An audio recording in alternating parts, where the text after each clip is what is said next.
Hello everyone, सभी को visible Audible हूँ मैं? एक बार सभी लोग मुझे कमेंट करके बता देंगे कि हाँ जी मैम आप विजिबल भी हो और ऑडिबल भी हो।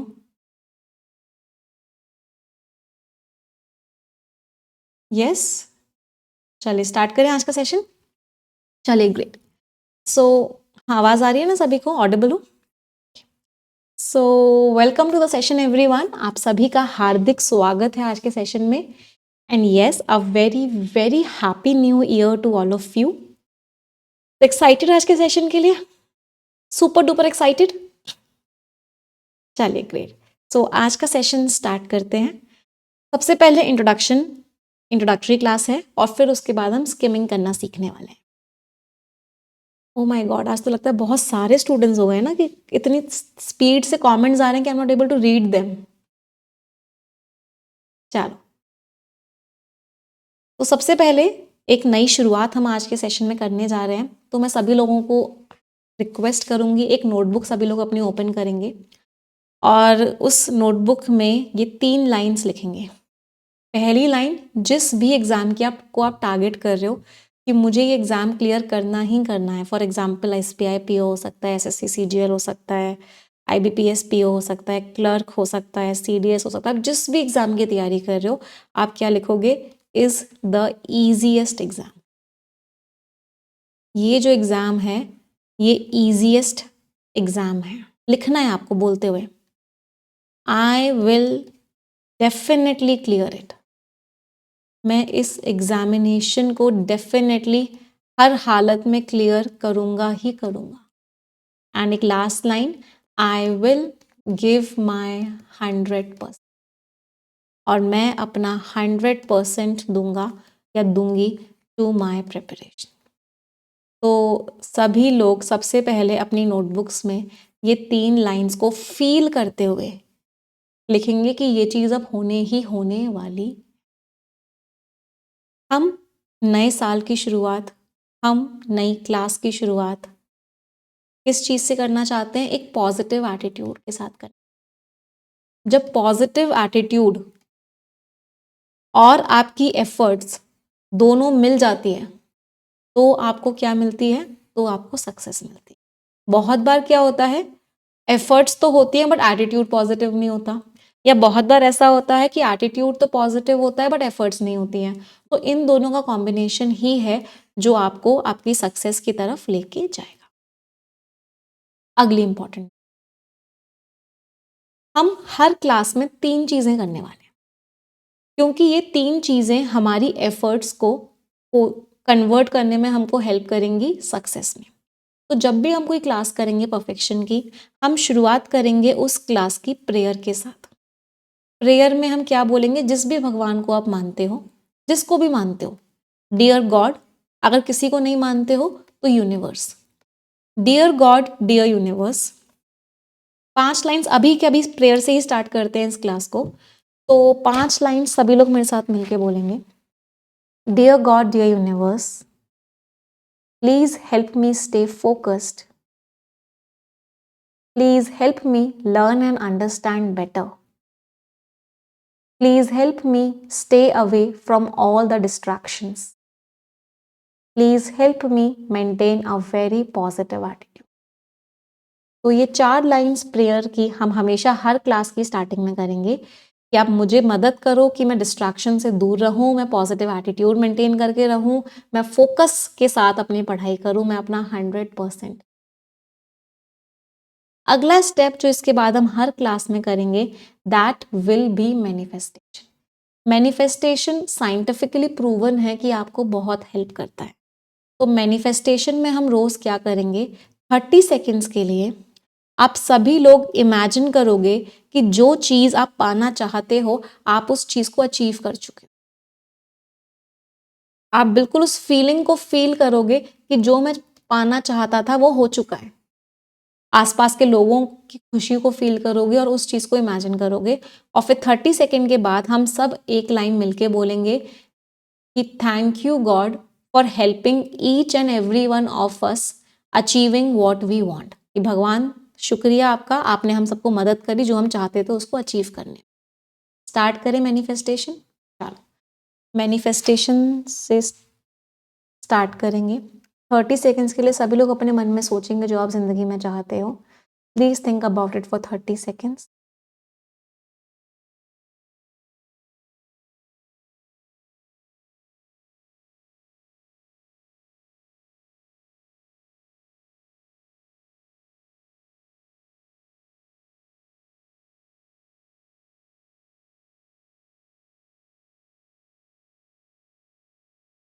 Repeat this line with me. Dear God, dear universe, please help each and every one of us get what we want in life. हमें मदद करना, जो हम चाहते हैं हम उस चीज़ को क्या करें, अचीव करें। ग्रैटिट्यूड हम हमेशा सेशन के लास्ट में करें। ग्रैटिट्यूड का मतलब क्या होता है, जो सब हमारे पास है उस चीज़ के लिए हम थैंकफुल फील करेंगे, उस चीज़ के लिए हम ग्रेटफुल फील करेंगे, हम वो फील करेंगे कि हमारे पास सब कुछ है और उस चीज़ के लिए शुक्रिया करेंगे यूनिवर्स का और भगवान। तो ये 3 चीज़ें पढ़ाई के अलावा आपकी क्लासेस में रेगुलरली। अब इनके अलावा 2 चीज़ मैं चाहती हूँ, मैं क्लास में नहीं करवाऊंगी, बट वो 2 चीज़ें भी आपको करनी ही करनी है, हर हालत में करनी। वो 2 चीज़ें कौन सी हैं जो आप करोगे ही करोगे हर हालत में? सबसे पहली चीज़ है मेडिटेशन।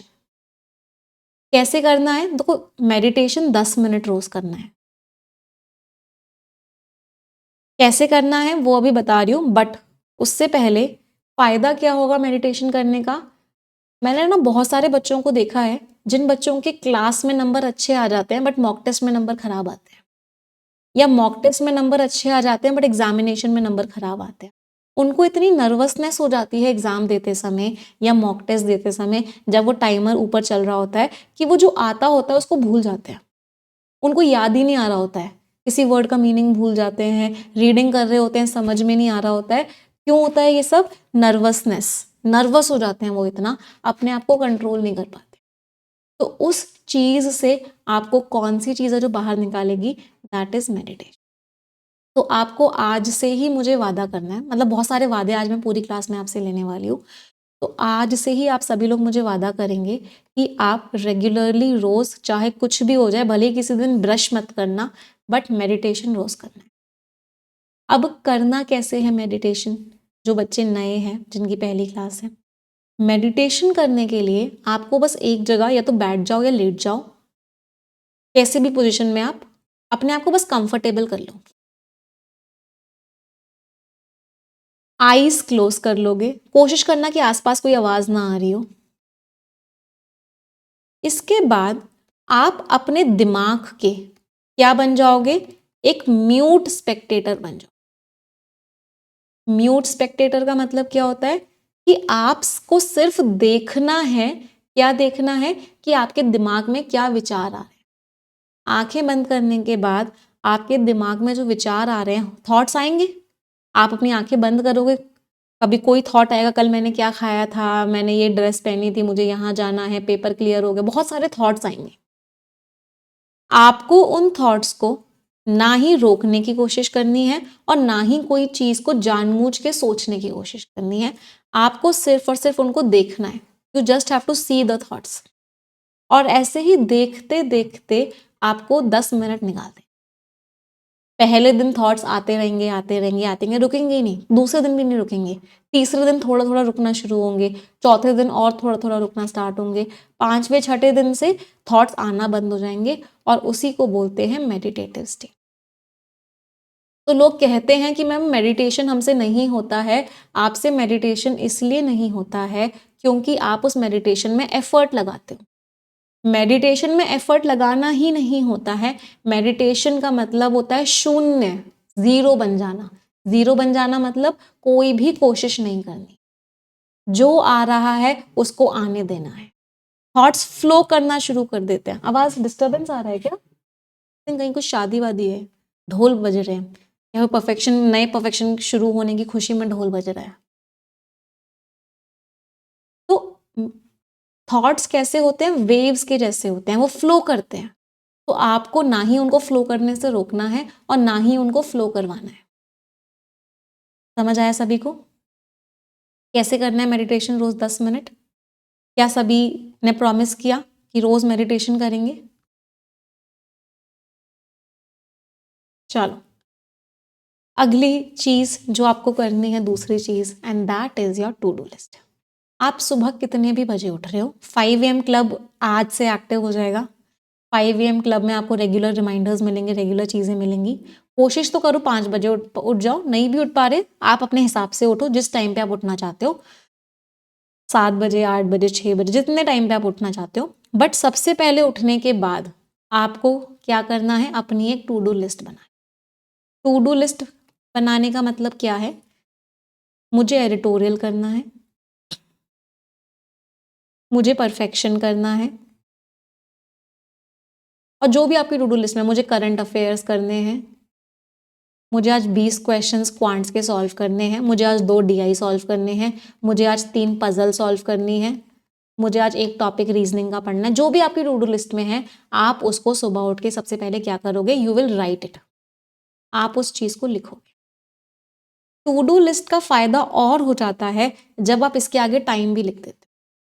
मान लो इसको 8 बजे लिख दिया, इसको 11 बजे लिख दिया, इसको 9:30 लिख दिया।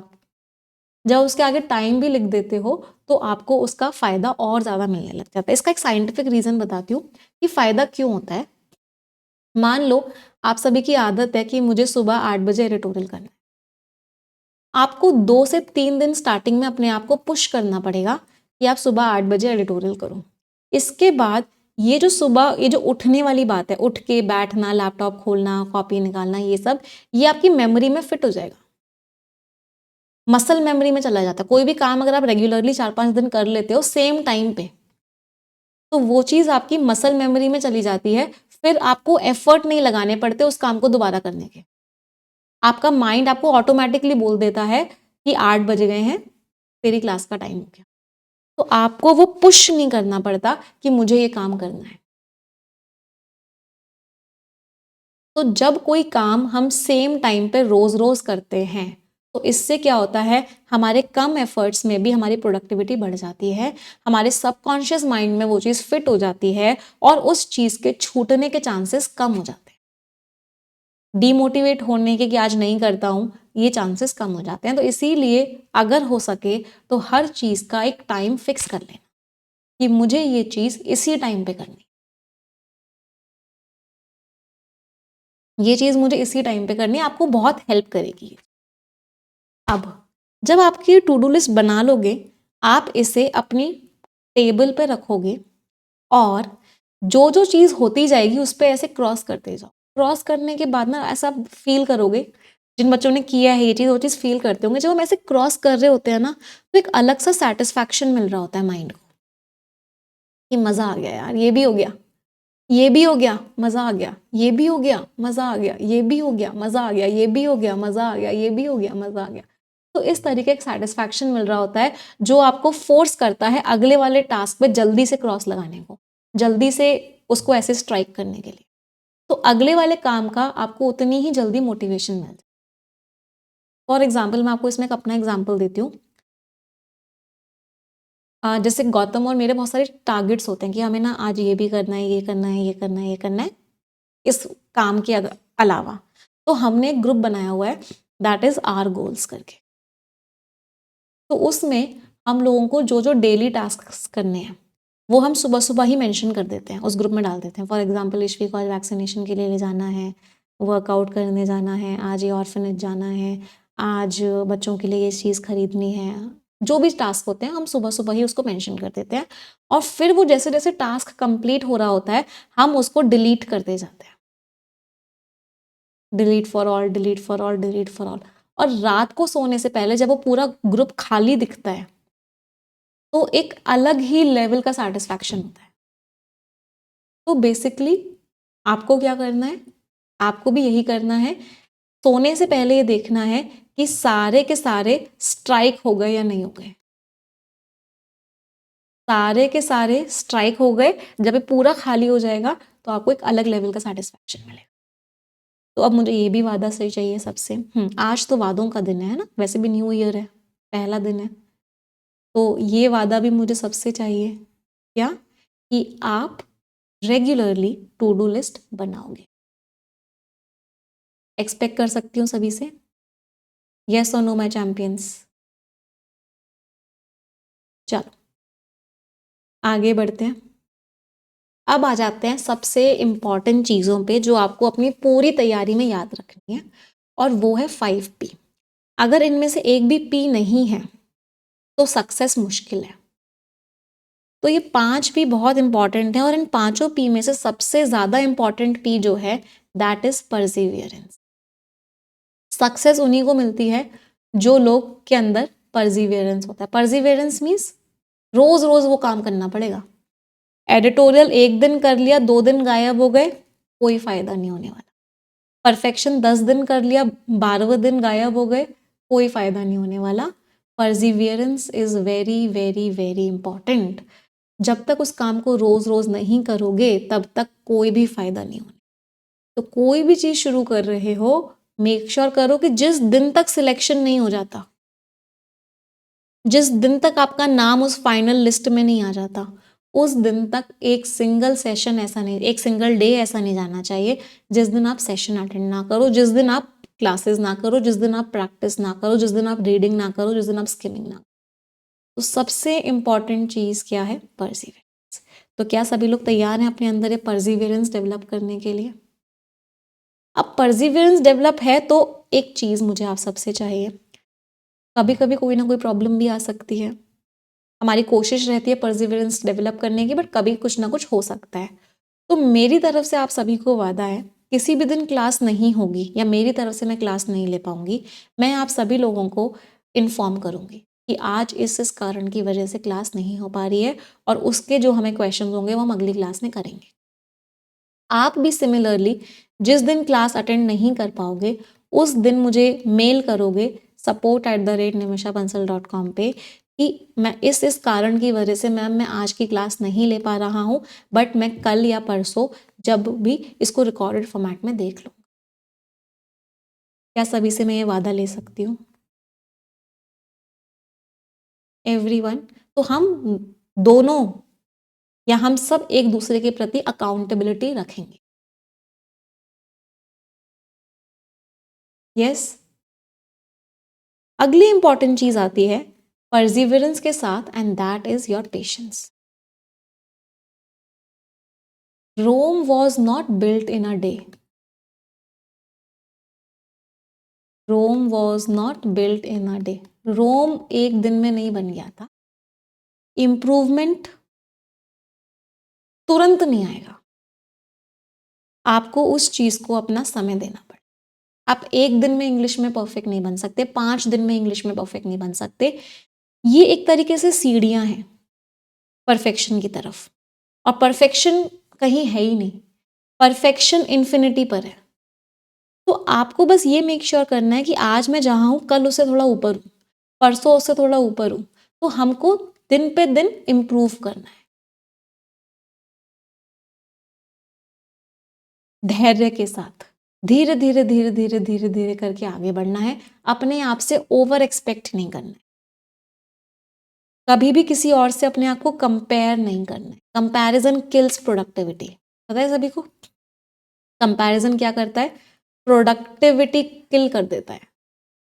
क्यों? क्योंकि कंपैरिजन करते ही हमारे मन में नेगेटिव एटीट्यूड आ जाता है, नेगेटिविटी आ जाती है, और जैसे ही नेगेटिविटी आ जाती है हमारी प्रोडक्टिविटी कम हो जाती है। कंपैरिजन करो तो खुद से करो, मैं कल कहाँ था और आज कहाँ हूँ। किसी दूसरे से किल नहीं करते, किसी दूसरे से कंपैरिजन कभी नहीं करना है। कंपैरिजन सिर्फ अपने आप से करना। कंपैरिजन आपकी खुशियाँ छीन के ले जाएगा। तो आजकल इंस्टाग्राम पे बहुत कंपैरिजन होता है, ये इतनी अच्छी टूर पे जा रहा है, ट्रिप पे जा रहा है, ये इतना अच्छा, इसकी इतनी अच्छी हेल्थ है, इसकी इतनी अच्छी फैमिली है, इसका इतना अच्छा घर है, बट वो कंपैरिजन धीरे धीरे धीरे करके आपकी खुशियों को खत्म। तो लाइफ में कभी भी कंपैरिजन मत करना किसी भी पॉइंट पे। तीसरा पी जिसकी हम बात कर रहे हैं that is your positive attitude. आपका एटीट्यूड हमेशा कैसा होना चाहिए? आपका एटीट्यूड हमेशा पॉजिटिव, कभी भी कोई नेगेटिव इमोशन नहीं आपके अंदर जगह होनी, किसी भी नेगेटिव इमोशन की नहीं होनी चाहिए। और नेगेटिव इमोशंस में बहुत सारे इमोशंस आते हैं जो हम ना चाहते हुए भी अपने अंदर संभाल के रखते हैं। फॉर एग्जाम्पल कंप्लेन, मेरे मम्मी पापा ने मुझे इतना सपोर्ट नहीं करते जितना सबके करते हैं। ग्रज, उसने मेरे साथ गलत किया था, उसे ऐसा नहीं करना चाहिए था। जेलसी, उसके पास तो सब कुछ है, मेरे पास कुछ भी नहीं है। फियर, यार मैं अगर फेल हो गया तो मेरा क्या होगा। अंडर कॉन्फिडेंस, मैं तो हमेशा से फेल होता आया हूं, मैं कैसे कर लूंगा क्लियर। कंपैरिजन, तो ये बहुत सारे नेगेटिव इमोशंस हैं जो हमारे अंदर आ जाते हैं। हमें इन सारे नेगेटिव इमोशंस को अपनी लाइफ से बड़ा सा क्रॉस मारना है। हमें सिर्फ अपने ऊपर विश्वास रखना है और अपनी एफर्ट्स करते जाना है। हमारा अगले 6 महीने तक क्या फोकस होना चाहिए कि मैं यहाँ हूँ, मेरा गोल यहाँ है और मुझे सिर्फ इस गोल की तरफ आगे बढ़ते हुए जाना है। कोई डिस्ट्रैक्शन नहीं, कोई नेगेटिविटी नहीं, सबसे प्यार से बात करनी है, खुश रहना है, स्माइल करना है, इस पूरी की पूरी जर्नी को एंजॉय करते हुए जाना है। बीच में ½ एन आवर टू 40 मिनट्स अपनी बॉडी को भी देने हैं, किसी ना किसी तरह का वर्कआउट या नॉर्मल सी वॉक भी करनी है, बट वो सारी चीज़ें करनी है जो हमारे अंदर एक पॉजिटिव एटीट्यूड डेवलप करे। कोई भी नेगेटिविटी हमारे अंदर नहीं, कोई हमें नेगेटिविटी दे रहा है उससे दूर हो जाना है, स्माइल करते हुए इस पूरे रास्ते को निकालना है, सारे डिस्ट्रैक्शन से दूर रहना है। इंस्टाग्राम अभी के अभी अनइंस्टॉल कर दो, किसी के फ़ोन में इंस्टाग्राम नहीं होना चाहिए, किसी के फ़ोन में भी नहीं होना। सबसे बड़ा डिस्ट्रैक्शन आज के टाइम।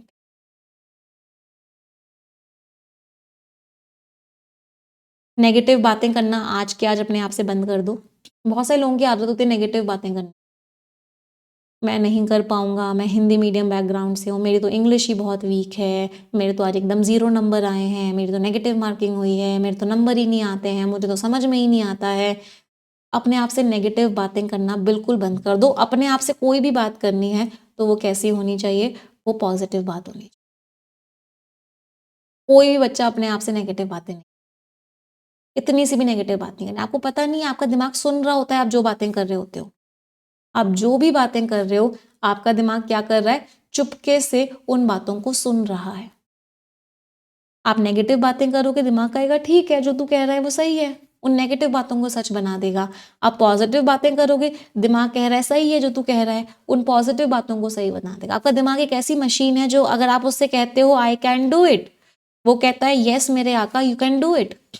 आप अपने दिमाग को कहते हो आई कांट डू इट, दिमाग कहता है यस मेरे आका यू कांट डू इट। आपके ऊपर डिपेंड करता है कि आप ये बातें कर रहे हो या ये बातें कर रहे हो, अपने लिए रास्ता आसान बना रहे हो या अपने लिए रास्ता डिफिकल्ट। तो कोई भी बच्चा अपने आप से कोई भी नेगेटिव बात, क्लियर। कभी क्वेश्चन गलत भी निकला है तो अपने आप से क्या बोलना है, आज मुझे सीखने का बहुत मौका मिला, आई एम हैप्पी। कभी आंसर सही निकला है, अरे वाह आंसर ठीक निकला, मैं बहुत कुछ सीख चुका हूं, आई एम हैप्पी। कभी मार्क्स कम आए हैं, आई एम हैप्पी, मुझे समझ में आया है मेरी कहाँ कहाँ कमियां हैं। कभी मार्क्स बहुत अच्छे आए हैं, हैप्पी, चलो थैंक गॉड मेरे मार्क्स बहुत अच्छे आए हैं, मेरे अंदर इंप्रूवमेंट हो रहा है। अभी वोकैबुलरी का वर्ड याद नहीं आ रहा है, चलो मुझे मौका मिला इस वर्ड को दोबारा पढ़ने का, मुझे याद हो जाएगा, आई एम हैप्पी। तो दुख हो या सुख हो, आपका एटीट्यूड हमेशा खुशी वाला होना चाहिए, पॉजिटिव।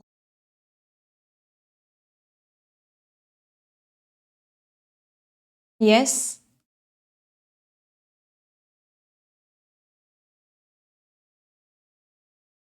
अगले पी की बात करते हैं, जगह यहीं पे मैं मेंशन कर देती हूँ। The next P which is again a very very important P is practice. आप किसी भी चीज को बहुत स्ट्रांग बना सकते हो अगर आप उसकी प्रैक्टिस करो। फॉर एग्जाम्पल अभी मैं आपको बहुत सारे टॉपिक्स पढ़ाऊंगी। फॉर एग्जाम्पल आपको लगता है कि आपके रीडिंग कॉम्प्रीहेंशन में मार्क्स नहीं आए, आपने परफेक्शन बैच को एनरोल कर लिया है, आपके पास रीडिंग कॉम्प्रीहेंशन की भर भर के क्लासेस आ गई है, आप परफेक्शन 2025 परफेक्शन 2024 में रीडिंग कॉम्प्रीहेंशन की क्लासेस भर भर, क्लोज टेस्ट की क्लासेस भर भर के हैं, सेंटेंस रीअरेंजमेंट की क्लासेस भर भर के हैं, एरर रिडक्शन की क्लासेस भर भर के हैं। तो आपको जब मैं ये टॉपिक पढ़ा रही हूँ यहाँ पे, मैंने आपको रीडिंग कॉम्प्रीहेंशन पढ़ाया, हमने बहुत अच्छा प्रैक्टिस किया, बहुत कुछ किया, बट आपको लगता है कि नहीं मुझे और टॉपिक्स को प्रैक्टिस करने की ज़रूरत है, तो आप क्या करोगे, उस चीज़ को प्रैक्टिस। कैसे प्रैक्टिस करोगे? फॉर एग्जाम्पल आपने 25 का परफेक्शन 1.0 ओपन कर लिया, उसमें जो रीडिंग कॉम्प्रीहेंशन की क्लासेस हैं उनके आरसी सॉल्व करने स्टार्ट कर, उनके क्लोज टेस्ट सॉल्व करने स्टार्ट कर, उनके सेंटेंस रीअरेंजमेंट सॉल्व करने स्टार्ट कर दिए। मतलब एक्स्ट्रा प्रैक्टिस अगर आपको करनी है तो आप कर सकते हो। हालांकि ज़रूरत नहीं पड़ेगी क्योंकि हम इसी परफेक्शन में बहुत सारे क्वेश्चंस करते रहेंगे, लेकिन प्रैक्टिस की कोई लिमिट नहीं हो। आपको जो टॉपिक आपका सबसे ज़्यादा वीक लगता है, कीप प्रैक्टिस। बार बार थ्योरी पढ़ने से सिलेक्शन नहीं होता है, उस चीज़ को प्रैक्टिस करने से सिलेक्शन होता है। गाड़ी चलाना सीख रहे हो, बार बार थ्योरी पढ़ने से कोई फायदा नहीं होगा। जितनी ज़्यादा गाड़ी चलाओगे उतना ज़्यादा आपका कमांड बनेगा गाड़ी चलाना। तो रीडिंग कॉम्प्रीहेंशन स्ट्रांग करना है, बार बार कॉन्सेप्ट्स पढ़ने से कुछ नहीं होगा। जितने ज़्यादा आरसी सॉल्व करोगे उतना ज़्यादा कमांड बनेगा। एरर रिडक्शन में मार्क्स नहीं आ रहे, बार बार ग्रामर की थ्योरी करने से कुछ नहीं होगा। जितने ज़्यादा एरर रिडक्शन के क्वेश्चन सॉल्व करोगे उतना ज़्यादा कॉन्फिडेंस। तो सबसे ज़्यादा इंपॉर्टेंट क्या है? सबसे ज़्यादा इंपॉर्टेंट है आप जिसको आपको बहुत ज़्यादा कर प्रैक्टिस में पीडीएफ से करें या वीडियो से करें, आप वीडियो में वो क्वेश्चन ओपन करके रखो, वहां से सॉल्व करो उसको, फिर जब मैं आंसर बता रही हूँ चेक करो, आंसर मैच कर गया तो अगले क्वेश्चन पे आ जाओ बिना एक्सप्लेनेशन सुने हुए। लेकिन अगर आंसर गलत निकला है तो listen to the explanation. Clear? Fifth P and a very important P once again, any guesses क्या पी है fifth P? Which is plan. जो लोग प्लान करके काम करते हैं और जो लोग विदाउट प्लानिंग काम करते हैं, प्लान करने वालों का जो रिजल्ट होता है 50% टाइम्स अच्छा हो जाता है। आप कभी भी कुछ भी उठा के पढ़ रहे हो, अब ये मन नहीं कर रहा अब ये पढ़ लेता हूँ, अब ये नहीं मन कर रहा ये पढ़ लेता हूँ, अब ये वाली वीडियो देख लेता हूँ। आप प्लान्ड नहीं हो तो आपका दिन आपको पता ही नहीं चलेगा कैसे निकल, आपको समय कम पढ़ना चालू हो जाएगा। लेकिन वही आपने प्लान कर लिया कि मैं सुबह 5 बजे उठूंगा या मैं सुबह 6 बजे उठूंगा या सुबह 4 बजे उठूंगा, सबसे पहले आपने टू डू लिस्ट बना ली, मैं इतने बजे ये करूंगा इतने बजे ये करूंगा, आपके सारे काम होते चले जाएंगे और आपको लगेगा दिन कितना लंबा है यार, इतना लंबा दिन तो कभी लगा ही नहीं मुझे, दिन कितना लंबा है। तो जो लोग प्लानिंग से अपना दिन गुजार, हर कोई लेता है अपना दिन, बिना प्लान करने वाला भी और प्लान करने वाला भी, लेकिन जो इंसान प्लान करके अपना दिन निकालता है उसका दिन बहुत लंबा हो जाता है, और जो इंसान विदाउट प्लानिंग के अपना दिन निकालता है उसको समय ही नहीं मिलता है, उसको लगता है दिन कितना छोटा है, क्योंकि टाइम एक रिलेटिव कॉन्सेप्ट होता है। Time is what? Time is a relative concept, जो कहता है कि किसी इंसान को 5 मिनट भी बहुत लंबे लग सकते हैं अगर वो बोर हो रहा है तो, और किसी इंसान के 3 घंटे भी निकल जाएंगे अगर वो अपने इंटरेस्ट का काम कर रहा है और उसको 3 घंटे भी 5 मिनट जैसे लगेंगे। तो it is a relative concept. तो प्लान करो, प्लान करोगे तो टाइम की कभी भी कमी नहीं लगेगी। तो समझ आ रहा है कैसे अपनी तैयारी करनी है आगे आने वाले टाइम में एवरीवन। अगली बात करते हैं वोकैबुलरी। अब हम एक एक करके टॉपिक्स डिस्कस करेंगे, जो जो आप लोगों के डाउट्स थे सबसे पहले मैं उनको हैंडल करनी। तो वोकैबुलरी सबसे इंपॉर्टेंट है, किसी भी लैंग्वेज को सीखने में वोकैबुलरी सबसे इंपॉर्टेंट रोल। एग्जामिनेशन में भी वोकैबुलरी के भर भर के क्वेश्चन आते हैं, डायरेक्ट सिनोनिम एंटोनिम के क्वेश्चन आ जाते हैं, ईडियम एंड फ्रेजेस के क्वेश्चन आ जाते हैं, वन वर्ड सब्स्टिट्यूट्स आ जाते हैं,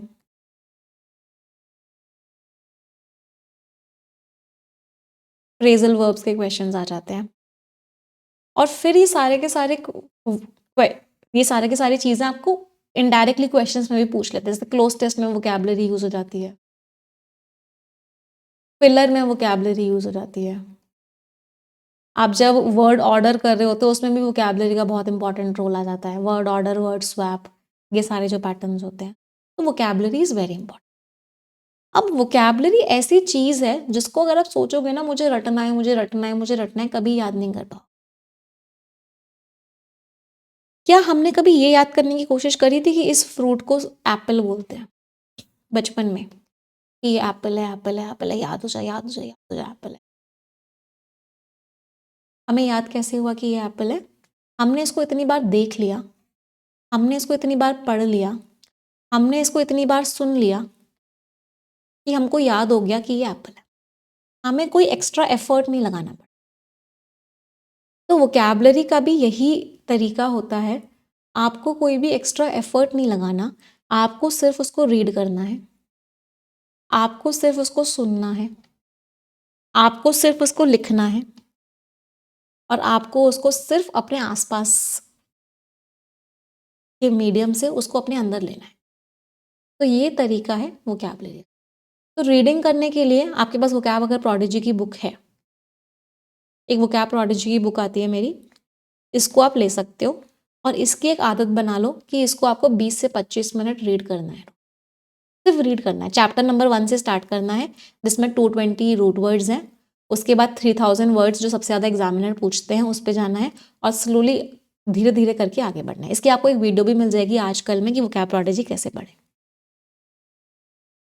एडिटोरियल की क्लासेस में वर्ड्स बार बार वो रिपीट होंगे, मैं बार बार उन वर्ड्स को बोलूँगी, तो आपको उन वर्ड्स को वहाँ से सुनना है। फिर स्टार्टिंग 1 मंथ एडिटोरियल की क्लासेस में जितने भी वर्ड्स आपको करवाए जा रहे हैं, आप उनको लिखोगे 1 मंथ, आप उनको अपनी नोटबुक्स में नोट डाउन करोगे। 1 महीने के बाद नोट डाउन नहीं करना होता, बट स्टार्टिंग 1 मंथ आपको उनको नोट डाउन करना। तो इस तरीके से आपको रेगुलरली वोकैब को इतना टाइम देना है, आपकी वोकैबुलरी धीरे धीरे धीरे धीरे धीरे करके बहुत ही ज़्यादा इम्प्रूव। वोकैब प्रोडिजी में क्यों बोलती हूँ, उसका एक रीज़न ये भी है कि वोकैब प्रोडिजी में हमने वो सारे वर्ड्स ऐड किए हुए हैं जो एग्जामिनर सबसे ज़्यादा पूछते हैं। सारे के सारे क्विजेज हमने ऐड किए हुए हैं, सारे के सारे वो वर्ड्स जो बार बार रिपीट हो रहे हैं वो ऐड किए हुए हैं। वो सारा पढ़ाना पॉसिबल नहीं है। अगर आप देखोगे तो मेरे ख्याल से 500, 550 या 600 से भी ज़्यादा आए थे, मुझे एग्जैक्ट नंबर तो नहीं पता कितने पेजेस हैं, उतने पेजेस की वो बुक है। वो सब कुछ मैं आपको क्लासेस में कवर नहीं करवा सकती, इसलिए मैं हमेशा बोलती हूँ कि उसको आपको रेगुलरली रीड करना। तो ये बात हुई वोकैबुलरी की। अच्छा, जब वोकैबुलरी कर रहे होगे ना तो ऐसा बहुत बार मन में आएगा, यार मुझे याद नहीं हो रहा, मुझे याद नहीं हो रहा, मैं वर्ड बार बार भूल जाता हूँ, मैं वर्ड बार बार भूल जाता हूँ। तो आपको बहुत याद ऐसा लगेगा कि मैं वर्ड बार बार भूल रहा हूँ, बार बार भूल रहा हूँ, बट फिर भी आपको सुनते जाना है, सुनते जाना है। हो सकता है 5 बार सुनने पे भी वो वर्ड याद ना हो, लेकिन जब छठी बार उस वर्ड को सुनोगे तो वो याद हो जाएगा। तो बस रेगुलरली सुनते सुनते सुनते सुनते सुनते सुनते वो वर्ड आपके दिमाग में बैठता जाएगा और कोई प्रेशर नहीं डालना है। अब बात करते हैं अगली, दैट इज ग्रामर की। ग्रामर, सबसे पहले तो बहुत सारे बच्चों का ये डाउट होता है कि मैम मैं एक बिगिनर हूँ तो क्या मुझे ग्रामर से स्टार्टिंग करनी चाहिए? पहले मैं ग्रामर पढूं फिर मैं परफेक्शन करूँ क्या? या मैं कैसे पढ़ाई करूँ? जस्ट गिव मी 1 मिनट ना, गला सूख गया।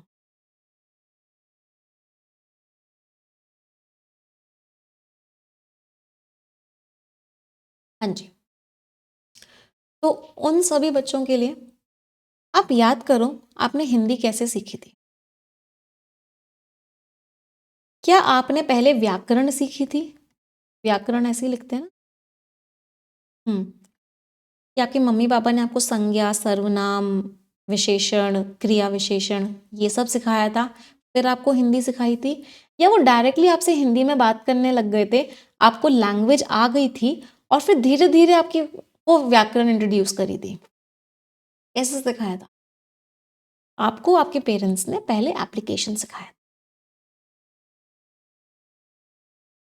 उसका यूज़ सिखाया था, उसके बाद व्याकरण सिखाई थी या बीच में उसके साथ-साथ व्याकरण सिखाया। तो किसी भी लैंग्वेज को सीखने का तरीका यही होता है। किसी भी लैंग्वेज को, मुझे याद है आज से बहुत साल पहले, करीबन 8 से 9 साल पहले, मैंने एक ऑफलाइन इंस्टीट्यूट ज्वाइन किया था, जहाँ पे मैंने इंग्लिश पढ़ाना स्टार्ट किया था। तो वहाँ के जो ओनर थे उन्होंने मुझे बोला कि निमिषा मैम, हमारे इंस्टीट्यूट में तो ऐसे ही होता है कि पहले आप बच्चों को 3 महीने ग्रामर सिखाओगे, फिर उसके बाद आप थोड़ी बहुत प्रैक्टिस कराते। तो मैंने उस इंस्टीट्यूट को ज्वाइन करने से साफ मना कर दिया था। मैंने बोला, क्या 3 महीने तक मैं बच्चों को इंग्लिश पढ़ाऊँगी और बच्चों के नंबर ही नहीं आएँगे पेपर में, तो क्या ये चीज़ आप ये चीज़ सही है? बच्चों के पास सिर्फ 5 महीने हैं एग्ज़ाम क्लियर करने के लिए, 5 महीने के बाद उनका एग्ज़ाम है। मुझे अपने बच्चों का रिज़ल्ट चाहिए, ना कि उनको अच्छा फ़ील करवाना है। तो मेरा जो फ़ोकस है दैट इज़ रिज़ल्ट। और क्योंकि मैं एक लैंग्वेज सिखा रही हूँ, लैंग्वेज सिखाने का तरीका ही यही होता है कि एप्लीकेशन डे 1 से सिखाया जाए।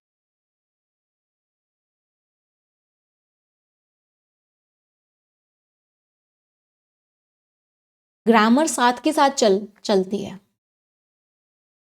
बट मेजर फ़ोकस इस पे होना चाहिए।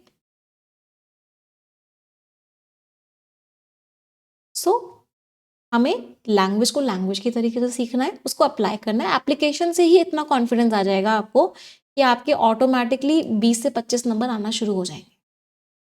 ग्रामर की मैं बात करूँ तो अगर मैं स्पेसिफिकली बैंकिंग एग्जाम्स की बात करूँ तो 5 नंबर की प्रीलिम्स में आएगी, 5 नंबर की मेंस में आएगी। तो इसको हम साथ के साथ हमें, तो हमारा स्केड्यूल क्या रहने वाला है? मैं दोनों तरह के बच्चों की बात करूंगी। तो वो बच्चे जो जिनको जिनके पास टाइम है, वो सभी बच्चे नया वाला ग्रामर ग्रंथ देखेंगे, न्यू ग्रामर ग्रंथ, जिसकी क्लासेस आपकी नेक्स्ट सैटरडे से स्टार्ट हो जाएगी। ये वाला सैटरडे नहीं, नेक्स्ट सैटरडे। तो जिन बच्चों के पास अभी 6 महीने का टाइम है, तो एवरी सैटरडे आपकी ग्रामर ग्रंथ की क्लास होगी, जिसमें हम ग्रामर को बिल्कुल बेसिक से एडवांस लेवल पढ़ेंगे। सीजीएल के लिए, एसएससी सीजीएल के लिए बहुत सारे बच्चे पूछ रहे हैं, एसएससी सीजीएल में ग्रामर का इंपॉर्टेंस होता है, अच्छा खासा इंपॉर्टेंस होता है, एरर रिडक्शन के क्वेश्चंस भी आते हैं, एक्टिव टू पैसिव कन्वर्जन बहुत आता है, indirect speech to direct speech या direct speech to indirect speech conversion बहुत ज़्यादा आता है। तो ये सारे टॉपिक्स मैं बहुत डिटेल में पढ़ाने वाली हूँ नए वाले ग्रामर ग्रंथ में, बेसिक लेवल से एडवांस लेवल तक। लेकिन जिन बच्चों को चाहिए कि वो जितना जल्दी ग्रामर कंप्लीट कर लें, उतना जल्दी वो ग्रामर कंप्लीट कर ले, तो वो पुराने वाले ग्रामर ग्रंथ को भी देख सकते हैं। ग्रामर चेंज नहीं होती है, ग्रामर हमारी सेम रहती है। ग्रामर हजारों सालों पहले बन चुकी है और उसमें कोई चेंज नहीं आता। तो जिन बच्चों को ग्रामर बहुत जल्दी जल्दी करनी है कि हम विद इन अ मंथ ही अपनी ग्रामर कंप्लीट कर ले, वो पुराने ग्रामर ग्रंथ की सारी क्लासेस देख लेंगे। और जिन बच्चों को बिल्कुल नए बैच से ग्रामर पढ़नी है, उन सभी बच्चों को मैं एवरी सैटरडे ग्रामर ग्रंथ पढ़ाऊंगी और इसको हम with in 6 months complete. Clear? अब इसके अलावा क्या चलेगा? इसके अलावा चलेगा आपका मंडे टू फ्राइडे परफेक्शन। अच्छा, परफेक्शन में हम हमेशा एक चीज़ करते हैं, मंडे टू फ्राइडे आपका परफेक्शन क्लासेस चलेंगी, 11 बजे आपकी परफेक्शन क्लासेस होंगी।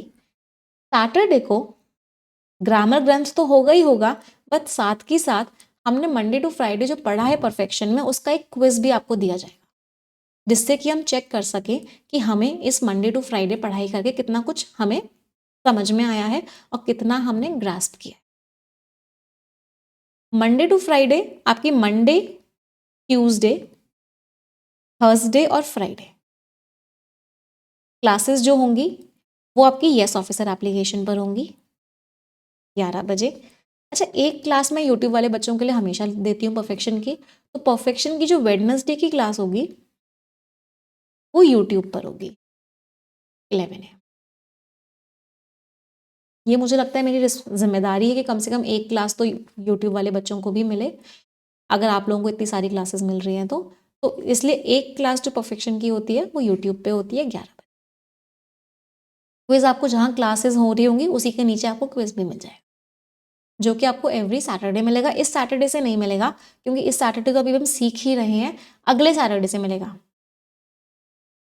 डिफरेंस क्या होगा ओल्ड एंड न्यू ग्रामर ग्रंथ में? बेटा डिफरेंस एज सच नहीं होगा, क्योंकि ग्रामर मैंने आपको वही बोला, चेंज नहीं होती है, ग्रामर वहीं की वही रहती है। तो आपको चीज़ें सिमिलर ही मिलेंगी, बट एग्जाम्पल्स अलग हो जाएंगे, क्वेश्चंस अलग हो जाएंगे, प्रीवियस ईयर क्वेश्चंस हम ऐड कर देंगे। क्लियर? अब कुछ कुछ और क्वेश्चंस जो बहुत सारे बच्चों के आ रहे थे। The first thing was, ma'am मैं हिंदी मीडियम बैकग्राउंड से हूँ, मैं कितने महीनों में अपनी इंग्लिश इंप्रूव कर सकता हूँ? With in 1 month. इस बात को मैं गारंटी के साथ बोल सकती हूँ, लिख के दे सकती हूँ। With in 1 month of attending editorial and perfection regularly with 100% focus, आपको यहाँ से आपका लेवल यहाँ हो जाए, आपको drastic improvement with in 1 month. भले ही आप हिंदी मीडियम के या किसी और मीडियम के बैकग्राउंड के स्टूडेंट हो या ना हो, विद इन 1 मंथ आपको, और फिर आप धीरे धीरे और बढ़ते जाओगे। जैसे जैसे और टाइम निकलता जाएगा आपका इम्प्रूवमेंट लेवल और बढ़ता जाएगा, क्योंकि ये एक लैंग्वेज है। लैंग्वेज को जितना सुनोगे, जितना पढ़ोगे, जितना सीखोगे, उतना ही आपकी वो इम्प्रूव होती जाए। मैम सिलेक्ट होने के बाद आपको बताएंगे। हाँ, मुझे आप लोग तो मेन फोकस क्या है? मेन फोकस आपका और मेरा सेम है, दैट इज योर सिलेक्शन। तो इस पैटर्न से हम परफेक्शन को करते हैं, जिससे कि जब आप पेपर देने जाओ ना, आपको पेपर बहुत ईजी लगे। मेरा फोकस ये रहता है। पेपर ईजी कब लगता है? सिचुएशन ईजी कब लगती है? जब आप इस स्ट्रैटेजी पे चलते हो। और स्ट्रैटेजी क्या है? Prepare for the worst and hope for the best. Worst के लिए प्रिपेयर करो और बेस्ट की उम्मीद रखो। तो इस स्ट्रैटेजी पे हम परफेक्शन डिजाइन करते हैं। फॉर एग्जाम्पल, अभी आपको एक छोटा सा एग्जाम्पल देती हूँ। SBI क्लर्क मेंस का एग्जाम हुआ था, जिसका लेवल उन बच्चों के हिसाब से जो बच्चे परफेक्शन के स्टूडेंट्स नहीं थे, बहुत डिफिकल्ट। मतलब आई वॉज वॉचिंग यूट्यूब, ऐसे ऐसे कमेंट्स आ रहे थे, ऐसे ऐसे लोग वीडियोस बना रहे थे कि SBI क्लर्क मेंस ने एकदम ही परेशान कर दिया, ऐसा लेवल आया, एक क्वेश्चन नहीं हिला, बहुत डिफिकल्ट था, बहुत डिफिकल्ट। और वहीं जो परफेक्शन वाले बच्चे थे, उनको पेपर बहुत ईजी। ईजी किसको लगेगा? जो वर्स्ट के लिए अपने आप को प्रिपेयर कर। तो मेरी पूरी कोशिश ये रहेगी कि मैं आपको वर्स्ट ऑफ द वर्स्ट के लिए प्रिपेयर करूं। आपको एक भी दिन ऐसा ना लगे कि परफेक्शन मुझे ईजी लग रहा है। जिस दिन आपका लेवल यहाँ पहुंचेगा, मैं परफेक्शन का लेवल यहाँ कर दूँ। आपका लेवल यहाँ पहुंचेगा, परफेक्शन का लेवल यहाँ हो जाएगा। आपका लेवल यहाँ पहुंचेगा, परफेक्शन का लेवल यहाँ हो जाएगा। तो हर दिन ऐसा कोई सिंगल डे नहीं जाएगा जिस दिन आप परफेक्शन के सारे क्वेश्चंस को खुद से कर पाओ। हर दिन हम लेवल अप करते जाए। जैसे बचपन में गेम्स खेलते थे ना, वीडियो गेम्स खेलते थे, लेवल 1 क्रॉस किया तो लेवल 2 पे आ गए, लेवल 2 क्रॉस किया तो लेवल 3 पे आ गए, लेवल 3 क्रॉस किया तो लेवल 4 पे आ गए, और ऐसे ही लेवल्स बढ़ते जाएंगे, जिससे कि आप कोई भी पेपर दोगे, आपको पेपर बहुत ही ज़्यादा ईजी। क्लियर? अगली बात, बहुत सारे बच्चे कहते हैं कि मैम मैं बिगिनर हूँ, तो मुझे कैसे तैयारी करनी है? सबसे पहले तो अपने आप को बिगिनर कहना छोड़ो। बिगिनर मैं उन बच्चों को मानूंगी जिन बच्चों ने कभी इंग्लिश ना ही सुनी है, ना ही देखी है। तो ऐसा कोई बच्चा है जिसको इंग्लिश के अल्फ़ाबेट भी नहीं आते?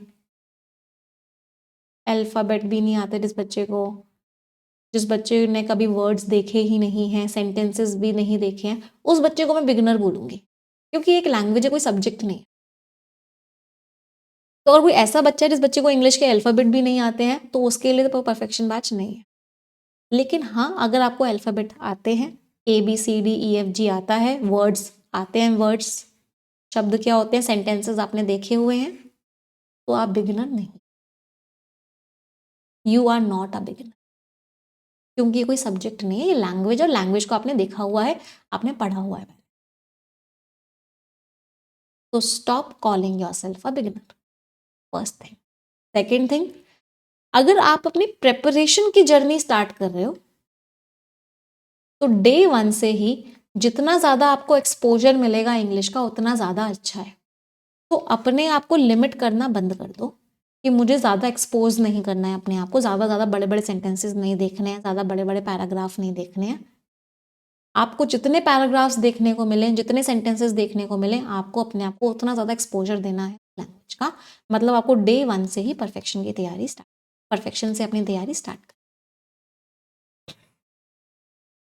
क्लियर? अब बात करेंगे हम सिलेबस कि इंग्लिश में क्या क्या सिलेबस है, हमें अपनी तैयारी कैसे करनी है, किन किन चीज़ों को मद्देनज़र रखना है, क्या चीज़। सबसे पहली चीज़ तो, इंग्लिश एक भाषा है, जो मैं बार बार कह रही हूँ। तो इंग्लिश का सिलेबस सारे एग्जाम्स के लिए सेम होता है, चाहे वो SSC हो, चाहे वो कैट हो, चाहे वो क्लैट हो, चाहे वो SBI पीओ हो, चाहे वो SBI क्लर्क हो, चाहे वो IBPS पीओ हो, चाहे वो IBPS क्लर्क हो, चाहे वो RBI ग्रेड बी हो, चाहे वो RBI असिस्टेंट हो। इंग्लिश अगर किसी एग्जाम में आती है तो उसका सिलेबस सेम है, सिलेबस कहीं चेंज नहीं होता। सिलेबस में आपकी ग्रामर आती है, सिलेबस में आपकी वोकैबुलरी आती है, सिलेबस में आपका रीडिंग कॉम्प्रिहेंशन आता है,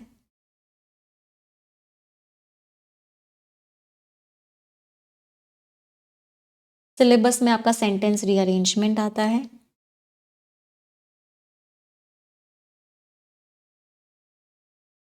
सिलेबस में आपके क्लोज टेस्ट आएगा, आपके फिल इन द ब्लैंक्स आएंगे। मतलब बेसिकली ये सारा पोर्शन आपकी प्रैक्टिस का होता है। तो ये सारी की सारी चीज़ें आपकी, तो आपका फोकस क्या होना चाहिए? आपका फोकस होना है कि मुझे अपने इन सारी चीज़ों को बहुत बहुत स्ट्रांग बनाना है। मुझे ग्रामर स्ट्रांग बनानी है, मुझे वोकैबुलरी स्ट्रांग बनानी है, मुझे ज़्यादा से ज़्यादा रीडिंग कॉम्प्रिहेंशन सॉल्व करने हैं, पैराजम्बल सॉल्व करने हैं, क्लोज टेस्ट सॉल्व करने हैं, और जो भी हम अलग अलग पैटर्न्स करेंगे वो सारे सॉल्व करें। आप अलग अलग पैटर्न्स करोगे जब फॉर एग्जाम्पल आप मान लो आप कोई फिलर का क्वेश्चन कर, या आप कोई मैच द कॉलम का क्वेश्चन कर रहे हो, तो आप उसमें रीडिंग कर रहे हो। अगर आप देखोगे तो आप उसमें क्या कर रहे हो? रीडिंग कर रहे हो। आप उसमें वर्ड्स पढ़ रहे हो तो उन वर्ड्स का मीनिंग भी आपको आ रहा है। तो बेसिकली जब आप कोई भी पैटर्न का क्वेश्चन कर रहे हो तो आपकी रीडिंग स्ट्रांग हो रही है, वोकैबुलरी स्ट्रांग हो रही है, और आप ग्रामर भी देख रहे हो उसकी, तो ग्रामर भी स्ट्रांग हो रही है। तो ये तीनों चीज़ें आपकी स्ट्रांग हो रही है, मतलब आपकी इंग्लिश हो रही है। और यही चीज़ आपकी एग्जामिनेशन में आएगी, अलग अलग तरीके से आपसे पूछी जाएगी। तो हमारा जो मेन फोकस है वो इन तीनों चीज़ों पे होना चाहिए, जो हम इन पैटर्न्स की हेल्प से करेंगे। क्लियर सभी को? कोई डाउट, कोई क्वेरी यहाँ तक? अब बात करते हैं अगली। अब हमारी स्ट्रैटेजी क्या रहेगी इंग्लिश में, फिर उसके बाद हम स्किमिंग करना सीखेंगे। हमारी स्ट्रैटेजी ये है कि हमें इंग्लिश को 2 घंटे तो देने ही देने हैं हर हालत, चाहे कुछ भी हो जाए। ये दोनों चीज़ें किसी हालत में हमारी नहीं छूटनी चाहिए। 1 घंटा एडिटोरियल और 1 घंटा परफेक्शन। ये 2 घंटे हम रोज देंगे, 1 महीने तक भी देंगे, तो हमें ड्रास्टिक इंप्रूवमेंट मिलना स्टार्ट हो जाएगा, ह्यूज इंप्रूवमेंट। अगर आपने ये 2 घंटे की भी आदत बना, तो 2 आवर्स और प्लस आप मान लो 30 मिनट्स वो कैप प्रोडिजी अगर आप पढ़ रहे हो तो 20 to 30।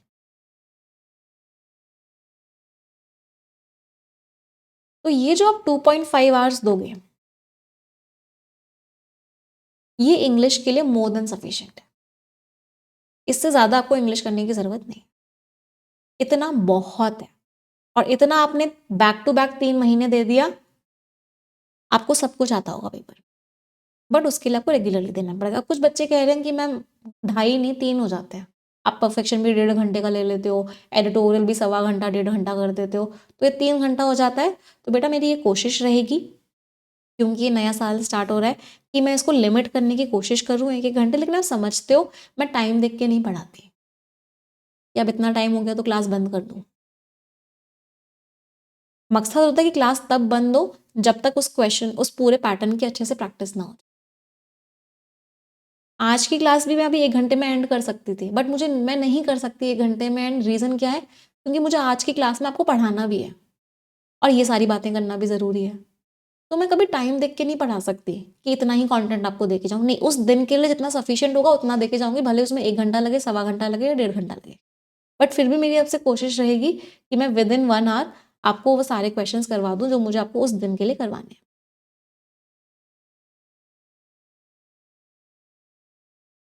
ठीक है? अब आप लोगों के कोई डाउट्स हो तो वो पूछो, अदरवाइज़ हम पढ़ाई स्टार्ट करते हैं। If you have any doubts please ask. Ma'am editorial time change कर दो। नहीं बेटा, एडिटोरियल का टाइम चेंज नहीं हो सकता, क्योंकि मॉर्निंग बेस्ट टाइम होता है एडिटोरियल, क्योंकि उस समय आपकी चीज़ों को सीखने की, समझने की क्षमता ज़्यादा होती है। और क्योंकि एडिटोरियल वोकैबुलरी से भरा होता है, जिस चीज़ को आपको रिटेन करना होता है, तो रिटेनिंग के लिए the best time is 8 AM for editorial. और फिर उसके बाद देखो 2 चीज़ें इंपॉर्टेंट होती हैं, एक बात और बताती हूँ आपको। सुबह का टाइम ना 2 चीज़ों के लिए हमेशा रखा करो। First is editorial and the second one is current affairs. ये दोनों चीज़ें हमेशा सुबह होनी चाहिए। क्यों सुबह होनी चाहिए? कि ये दोनों चीज़ें में ना बहुत कुछ रटने वाला कॉन्सेप्ट होता है। करंट अफेयर्स भी आपको रटने पड़ेंगे, एडिटोरियल में भी जो वर्ड्स वगैरह आ रहे हैं वो भी आपको दिमाग में बिठाने हैं। तो मॉर्निंग टाइम ये 2 चीज़ों के लिए होना चाहिए।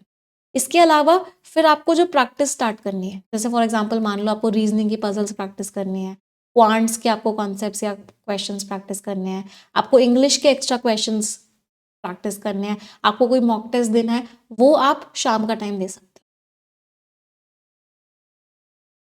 बट एडिटोरियल और current affairs both of them should be done in the morning.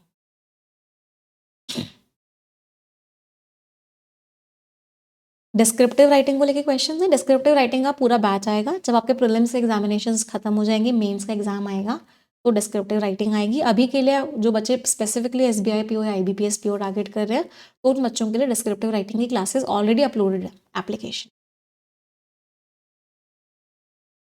Yes, चलो स्टार्ट करें। आशीष सर से मैं एक बार रिक्वेस्ट करूंगी कि वो थोड़ा सा क्लास का टाइम अगर चेंज कर पाए तो। Don't worry, I will request him.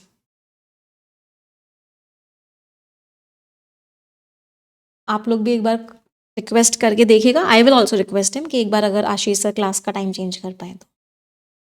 ठीक है, अब स्टार्ट करें। अब आ जाते हैं आज के मेन टॉपिक पे, that is how to skimming.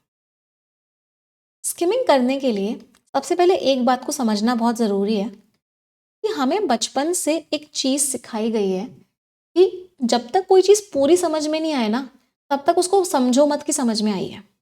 हमारे माइंड की ट्रेनिंग ऐसी ही हुई है बचपन से कि जब तक पूरा 100% नहीं समझ आया मतलब समझ नहीं आया, जब तक एक एक लाइन समझ नहीं मतलब समझ नहीं आया। हमारा माइंड इस बात को समझ ही नहीं पाता कि 20 से 30% समझने से भी काम चल सकता है, और इस 20 से 30% समझने को बोलते हैं स्किमिंग। स्किमिंग क्यों ज़रूरी है? स्किमिंग ज़रूरी इसलिए है, स्पेसिफिकली अगर मैं इसमें बैंकिंग एग्जाम्स की बात करना चाहूँगी। अगर मैं बैंकिंग एग्जाम्स के प्रीलिम्स के पेपर को देखती हूँ तो आपको एसबीआई पीओ का अगर हम पेपर देखते हैं 20 मिनट में 40 क्वेश्चंस करने। एसबीआई क्लर्क देखते हैं 20 मिनट में 30 क्वेश्चंस देखने हैं। तो इसका मतलब क्या है? आपको टाइम बहुत कम दिया जाता है। अगर आप रीडिंग कॉम्प्रिहेंशन उसमें जो आता है, अगर आप उसको रीड करने बैठोगे तो आपको 10 मिनट तो रीडिंग कॉम्प्रिहेंशन में ही लग जाएगा, जो आपके पास इतना टाइम नहीं होता। तो अगर आपको स्किमिंग नहीं आती है तो आप प्रीलिम्स के पेपर में रीडिंग कॉम्प्रिहेंशन नहीं। हमें 30 आउट ऑफ 30 भी लाने हैं, फुल मार्क्स भी लेके आने हैं, 40 आउट ऑफ 40 भी लेके आने हैं, कॉम्पिटिशन ही इतना हो गया है। तो हमको क्या करना पड़ेगा? तो हमको स्किमिंग सीखनी पड़ेगी। और स्किमिंग सीखने का मतलब है कि मुझे पूरा पैसेज का मीनिंग नहीं सीखना है, मुझे सिर्फ इन 4 चीज़ों को आइडेंटिफाई, उस पैसेज को स्किम करने के बाद वो 4 चीज़ें कौन सी हैं कि क्या टॉपिक डिस्कस हो रहा है, क्या उस टॉपिक का मेन आइडिया है, ऑथर बुराई कर रहे हैं या तारीफ कर रहे हैं या वार्निंग दे रहे हैं, और ऑथर की टोन, मतलब ये दोनों चीज़ें सेम हो गई, थर्ड और फोर्थ, ऑथर की टोन क्या है। तो हमको सिर्फ यही समझने की कोशिश करनी है कि ऑथर की टोन क्या है या ऑथर का मकसद क्या है, ऑथर का टॉपिक क्या है और ऑथर का मेन आइडिया क्या है। इसी चीज़ को हम स्किमिंग। अभी हम बहुत सारे पैसेजेस जब स्किम करेंगे तो हमको समझ में आएगा कि स्किमिंग। अब स्किमिंग को करते समय कुछ बातें जो ध्यान में, पहली बात, कहीं पे भी कोई नंबर दिया हुआ है या कोई डेटा दिया हुआ है या किसी का नाम दिया हुआ है तो उस वाले पार्ट को हमें छोड़ देना है। सिर्फ ये देखना है कि वो नंबर बढ़ रहा है या कम हो रहा है, बस। दूसरी बात, कहीं पे भी कोई एडवर्ब है, कोई वर्ब है, हेल्पिंग वर्ब है स्पेसिफिकली, कोई प्रपोजिशन है, इन सब पे भी ध्यान नहीं देना है। हमें ध्यान किस पे देना है? नाउन्स पे सब, और उनकी मेन वर्ब पे। किस पे ध्यान देना है? सबसे ज्यादा ध्यान हम किस पे देते हैं स्किमिंग करते समय? नाउन पे और उसकी मेन वर्ब पे। अगर मैं बोलती हूं कि अगर एक 20 लाइंस का पैसेज है तो उसको आपको 1 से 1.5 मिनट में स्किम कर लेना है। इतनी हमें अपनी स्पीड डेवलप करनी है स्किमिंग, जिसको हम धीरे धीरे क्या करेंगे? डेवलप करेंगे। चलो स्टार्ट करें स्किमिंग करना। जब तक करेंगे नहीं तब तक सीखेंगे नहीं, क्योंकि English is all about application. तैयार है सभी लोग स्किमिंग के लिए, या 5 मिनट का ब्रेक चाहिए? चलो 5 minutes break for all.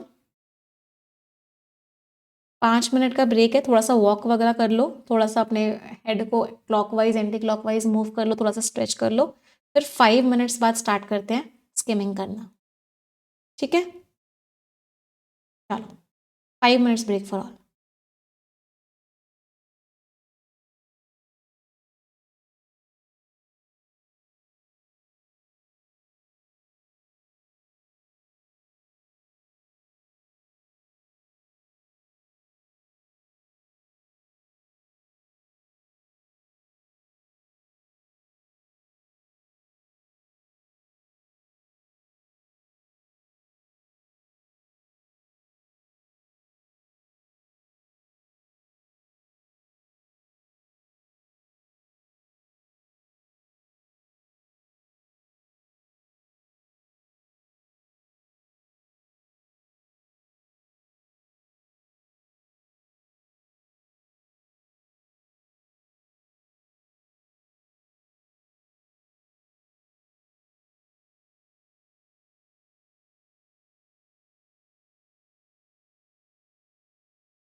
Students audible हूँ मैं आप लोगों को? हाँ, बस 1 मिनट ना, पीपीटी चेंज कर रही थी मैं, कुछ प्रॉब्लम हो गई है। जस्ट गिव मी 1 मिनट, है ना? हाँ, इसीलिए शायद स्टक भी हो गया है। जस्ट 1 मिनट, पीपीटी चेंज करने में कुछ टेक्निक आ गया है।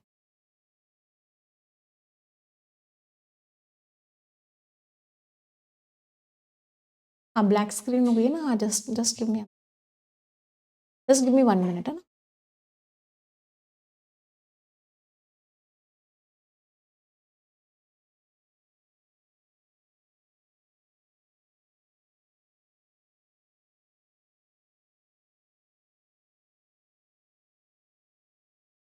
Am I visible to everyone?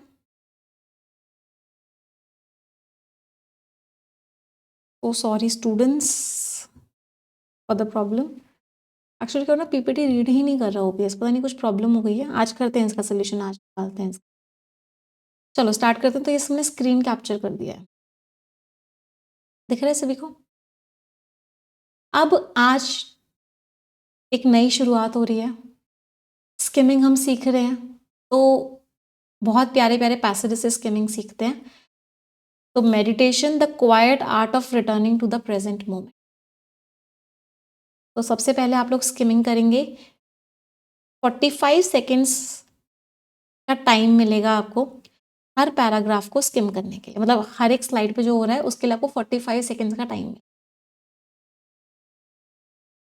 क्या अभी भी नहीं आ रहा क्या?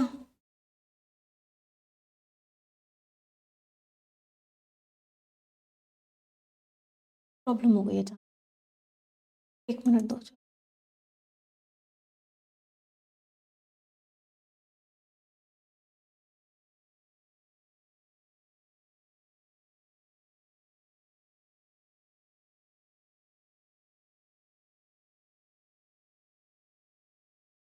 Now is it visible?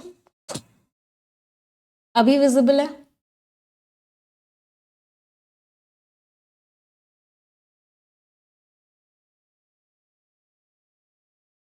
चलो फाइन, थैंक गॉड।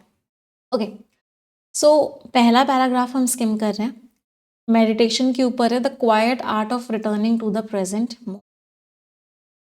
इतना को स्किमिंग करने के लिए हमको 45 सेकेंड्स का टाइम दिया जाएगा। पहला मैं आपको स्किम करके दिखाऊंगी, फिर आपको टाइम दूंगी स्किमिंग करने के लिए, और फिर मैं भी आपको एक्सप्लेन करूंगी। अब देखो, इसको देखो कैसे स्किमिंग करनी है, ध्यान से देखना।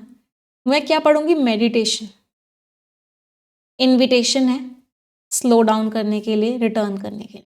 तो मुझे कौन कौन से वर्ड्स पे ध्यान देना है, मैंने आपको क्या बताया था? मुझे सबसे ज़्यादा ध्यान देना है नाउन्स पे और वर्ब्स पे। तो आप देख रहे हो मेरा ध्यान किस किस वर्ड पे सबसे ज़्यादा जा रहा है?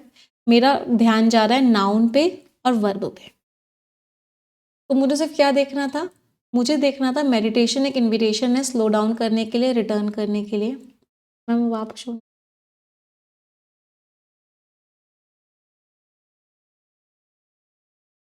तो प्रॉब्लम्स ही प्रॉब्लम्स हैं।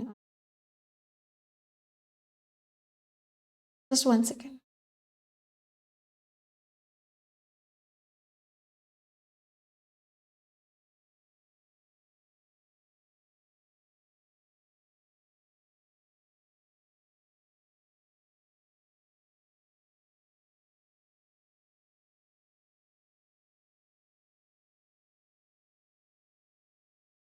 अब शो हो रही हो? ठीक है,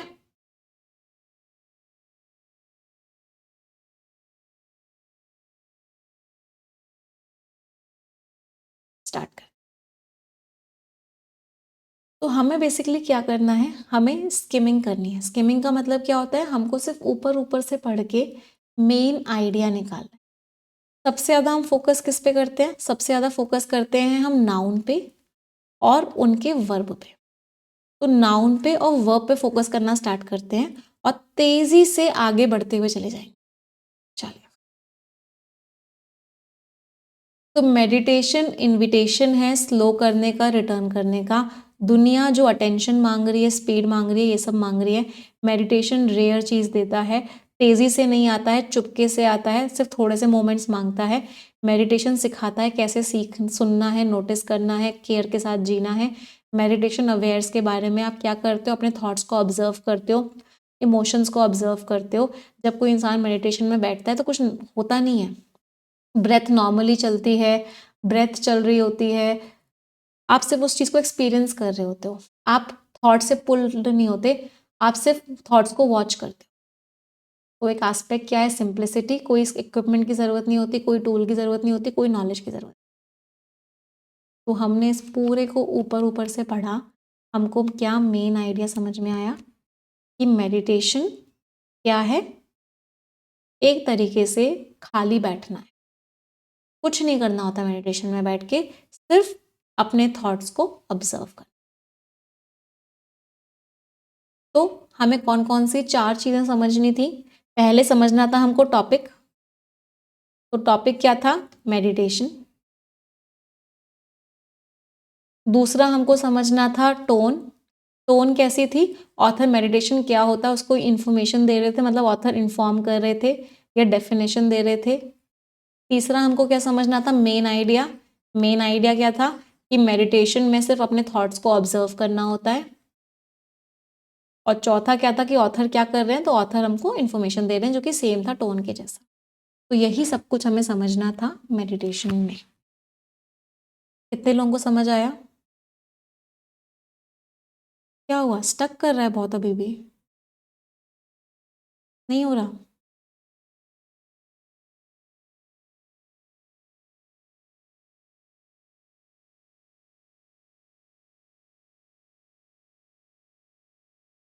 नहीं, क्लियर है सबका, ऑल ओके?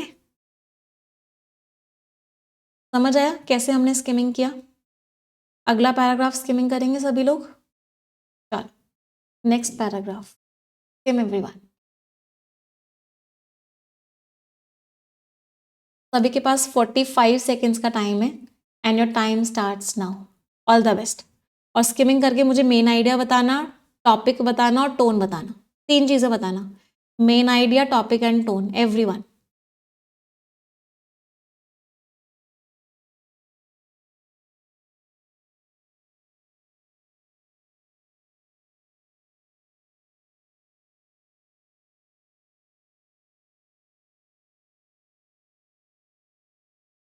जिन वर्ड्स का मीनिंग नहीं पता उन वर्ड को देखना भी नहीं है, सिर्फ जिस वर्ड का मीनिंग समझ में आ रहा है उसको पढ़ते हुए चलना है, उसी को स्किमिंग कहते हैं भाई, सिर्फ ऊपर ऊपर से पढ़ना है।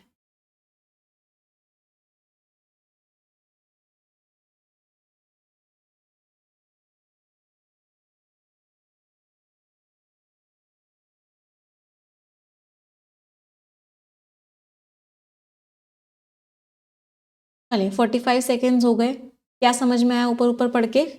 आपको रुकना पड़ेगा, आप चेयर पे बैठो, फ्लोर पे बैठो, लेट जाओ, कुछ भी करो, अपनी आईज क्लोज करो, ओपन भी रख सकते हो, पोस्चर मैटर नहीं करता।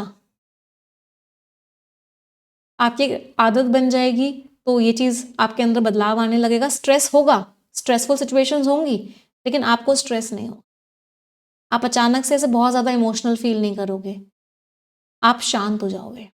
इसका मतलब ये नहीं कि मेडिटेशन से प्रॉब्लम सॉल्व हो जाएगी, नहीं, मेडिटेशन से प्रॉब्लम नहीं सॉल्व होगी, बट उस प्रॉब्लम से आप डील कर पाओगे अच्छे से, आप काइंड हो जाओगे। बहुत सारे लोग क्या होता है, अपनी बहुत बुराइयां करते रहते हैं, अपने आप को क्रिटिसाइज करते रहते हैं। मेडिटेशन के टाइम पे आप अपनी अंदर की आवाज़ को सुन पाओगे, आप लड़ोगे नहीं, आप जेंटल हो जाओगे। कोई आपको जज करेगा या आप अपने आप को जज करोगे, वो चीज़ खत्म हो जाएगी, आप अपने को लेकर काइंड हो जाओगे। आप समझोगे कि मिस्टेक्स तो इंसानों का ही पार्ट होती है, कोई शर्मिंदगी का रीज़न नहीं होता। तो हमने इस पूरे पैराग्राफ को ऊपर ऊपर से पढ़ा और हमको क्या समझ में आया, सबसे पहले टॉपिक क्या समझ आया? Topic was benefits of meditation. Meditation के क्या क्या बेनिफिट्स होते हैं, ये टॉपिक था। मेन आइडिया भी यही था कि ऑथर ने बेनिफिट्स बताए मेडिटेशन के। टोन ऑथर की कैसी थी, पॉजिटिव थी। तो बस इतना समझना था कि मेडिटेशन के क्या क्या बेनिफिट्स होते हैं, ये ऑथर ने बताया। कितने लोगों का मेन आइडिया मैच करा? How many of you? चलो दोबारा से 45 सेकेंड सभी के पास। All the best everyone.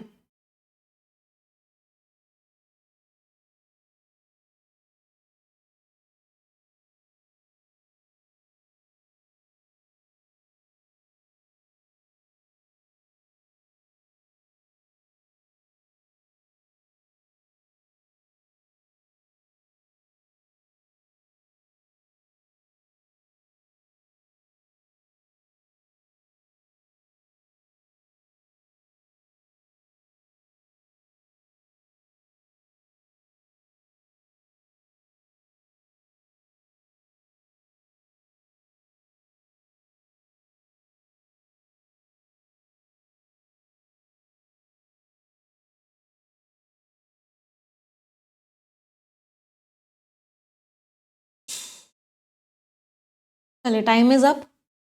क्या समझ आया? ब्रेथ इंपॉर्टेंट रोल प्ले करता है, कनेक्ट करता है, ब्रीदिंग नेचुरली होती है, फिर भी आप फील कर पाते हो। अटेंशन, आपका जब ध्यान ब्रीथ पे जाता है, ब्रेथ पे जाता है, तो माइंड सेटल होता है।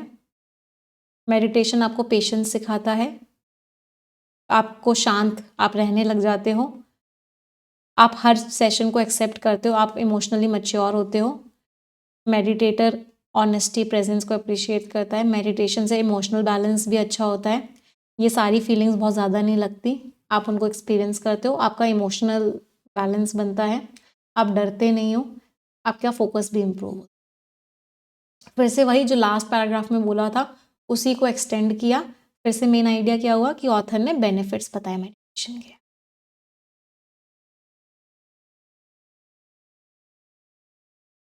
आपका फोकस इंप्रूव होगा, आपका इमोशनल बैलेंस इंप्रूव होगा,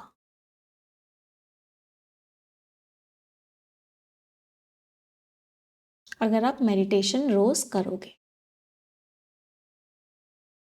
यस, चलो अगला पैराग्राफ स्किमिंग करके मेन आइडिया बताएंगे। 45 seconds again with all of you.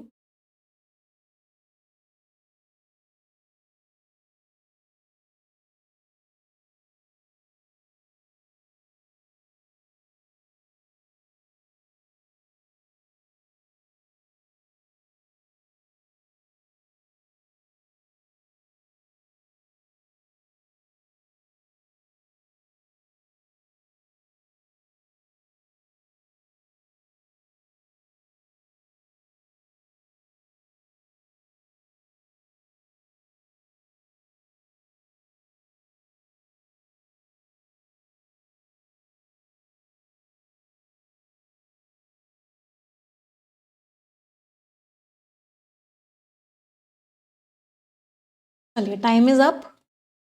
Notifications अगर आपको आपके माइंड को अलग अलग डायरेक्शन में ले जाते हैं, आप मेडिटेशन करते हो, आपका अटेंशन स्टेबल हो जाता है, आप अपने रोज़ के टास्क क्लैरिटी के साथ करते हो, आपकी एनर्जी कम यूज़ होती है, एक ग्रैटिट्यूड का भी गिफ्ट आता है। ग्रैटिट्यूड मीन्स थैंकफुलनेस, अवेयरनेस बढ़ती है, तो आप छोटे छोटे मोमेंट्स को इम्पॉर्टेंट मानने लगते हो। रेन की आवाज़, सनलाइट, ये सब आप अप्रिशिएट करते हो। जो अच्छा है आप उसको नोटिस करते हो, ना कि वो ढूंढते हो जो मिसिंग है। फिजिकल बॉडी को भी बेनिफिट मिलता है। टेंशन को आप नोटिस करते हो, टेंशन को आप रिलीज कर पाते हो, शोल्डर्स आपके सॉफ्ट हो जाते हैं, ब्रीद और स्ट्रांग हो जाती है, नर्वस सिस्टम रिलैक्स हो जाता है, तो मतलब चीज़ें अच्छी हो जाती हैं। तो मेडिटेशन का मतलब वर्ल्ड से एस्केप करना नहीं है, ये लोगों को हेल्प करता है, आप अच्छे से रिस्पॉन्ड कर पाते। बेसिकली अभी तक हम सारे मेंटल बेनिफिट्स की बात कर रहे थे, ऑथर ने इसमें फिजिकल बेनिफिट्स की भी बात की है कि बॉडी को भी अच्छा नहीं होता। तो ये था पूरा का पूरा स्किमिंग। इससे हमने क्या समझा पूरे पैराग्राफ को पढ़ने के बाद कि मेडिटेशन सबसे पहले कैसे करते हैं, हाउ टू डू इट, जो कि फर्स्ट पैराग्राफ का मेन आइडिया था। दूसरे पैराग्राफ का मेन आइडिया था बेनिफिट्स ऑफ मेडिटेशन, और तीसरे पैराग्राफ का मेन आइडिया था कि बेनिफिट्स ना केवल इमोशनल होते हैं बल्कि फिजिकल भी होते हैं। तो इस तरीके से हमने इस पूरे के पूरे पैराग्राफ को 2.25 मिनट में 2 मिनट 15 सेकेंड्स में स्किम किया। कोई परेशानी? Ready for next? अगले के लिए तैयार? चलो अगला पैसेज स्किमिंग करेंगे, मतलब इसी का आगे का continuation. 45 seconds again. All the best.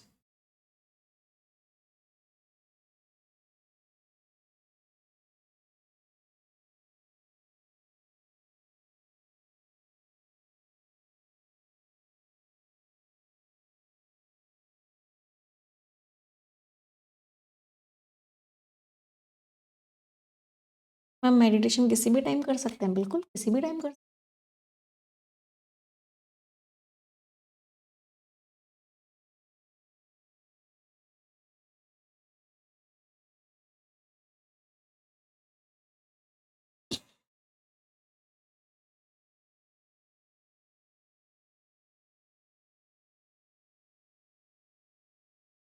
चलो time is up. Listening improve होती है, आप दूसरे की फीलिंग्स को फील कर पाते हो, रिलेशनशिप्स अच्छे हो जाते हैं, आपका सेंस ऑफ पर्पस अच्छा हो जाता है, डिसीजंस में आपको डर नहीं लगता, लाइफ और अच्छी लगती है, आप स्ट्रांग हो जाते हो, आपको कोई पर्सनल फेलियर नहीं लगता, आपके अंदर स्ट्रेंथ आती है, आप ऑब्जर्व करते हो, आगे बढ़ते हो। और मेडिटेशन आपको ये नहीं कहता कि आपको तुरंत हैप्पीनेस मिलेगी, बट मेडिटेशन कहता है क्लैरिटी मिलेगी। तो आप शांत, आपके अंदर पीस आता है, और ये पीस बाहर की सिचुएशन पर डिपेंडेंट नहीं होता है, ये ग्रो करता है अपने आप को समझने से। तो मेन आइडिया क्या है कि आपकी लाइफ में एक पर्पस आ जाता है, आपके रिश्ते अच्छे हो जाते हैं बाकी लोगों के साथ, क्योंकि आप कभी भी गुस्सा नहीं करते हो या इमोशनल नहीं होते हो, आप सोच समझ के कोई भी चीज़ करते हो, आप शांत होते हो, आपकी लाइफ में पीस आ जाता है, आपकी लाइफ में हैप्पीनेस आ जाती है, आपको कोई चीज़ फेलियर नहीं लगती है, आप उस चीज़ को एम्ब्रेस कर लेते हो, अपना लेते हो, आप स्ट्रांग हो जाते हो। तो बेसिकली फिर से मेडिटेशन के आपको बेनिफिट्स दिए हुए थे कि मेडिटेशन आपकी लाइफ में क्या क्या, तो आपको आपकी वो डेली लाइफ में है। चलो, नेक्स्ट पैराग्राफ, 45 सेकेंड्स अगेन।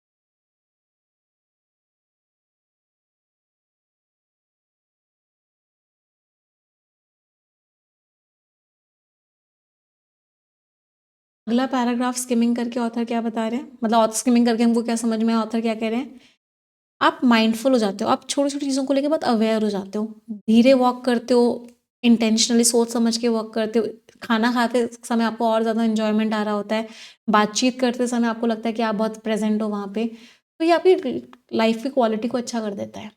आप ह्यूमिलिटी, ह्यूमिलिटी का मतलब क्या है कि आप एक तरीके से डाउन टू अर्थ भी हो जाते हो, आप देखते हो आपके इमोशंस कैसे चेंज हो रहे हैं, आपका जो बिहेवियर उसमें घमंड खत्म हो जाता है, आप चीज़ों को समझते हो, लोगों को ये समझ में आता है कि हम, हमारे थॉट्स नहीं है, थॉट्स आते जाते रहते हैं, अवेयरनेस रहती है, हम एक्सपीरियंस कर पाते हैं चीज़ों को, लाइफ लाइट लगने लग जाती है, मेडिटेशन से हम शांत हो जाते हैं, ये स्टिलनेस खालीपन नहीं है, फुलनेस है, इसके अंदर क्लैरिटी आती है, वार्मथ आता है, बैलेंस आता है, ऐसा लगता है कि घर वापस। ह्यूमिलिटी का मतलब क्या है कि आप ऐसे घमंड नहीं होता, आप बहुत डाउन टू अर्थ हो जाते हो, इसका मतलब आपके अंदर ह्यूमिलिटी आ गई है। तो पूरा पैराग्राफ क्या कह रहा है कि लाइफ में क्या क्या चेंजेस होते हैं मेडिटेशन करने से, हमारे अंदर घमंड खत्म हो, हम दूसरे की बात को समझने लग जाते हैं, हमारे अंदर क्लैरिटी आ जाती है, हमारे अंदर फोकस आ जाता है, हम अपने आप को इमोशनली कंट्रोल कर पाते हैं, हम प्रॉब्लम से जल्दी बाहर आ पाते हैं, हम किसी से बात करते हैं तो उसकी बात को समझ पाते हैं, हमारे रिलेशनशिप्स इसलिए स्ट्रांग हो जाते हैं, लाइफ और इंजॉयबल हो जाती है।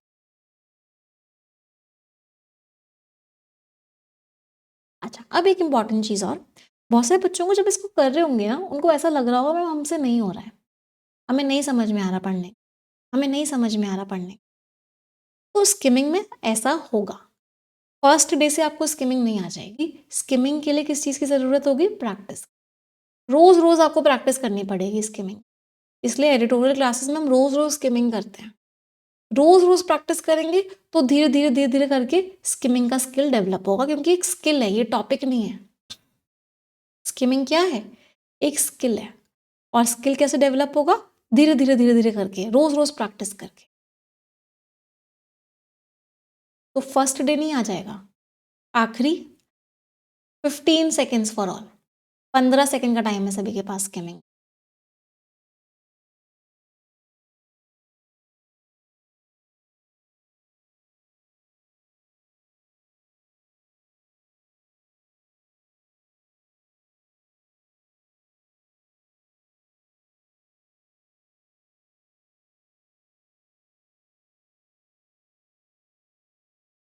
मेडिटेशन एक कंपेनियन है, ये ग्रो होता है, बदलता है, बहुत कुछ डिस्कवर करोगे आप, बहुत कुछ सीखोगे मेडिटेशन।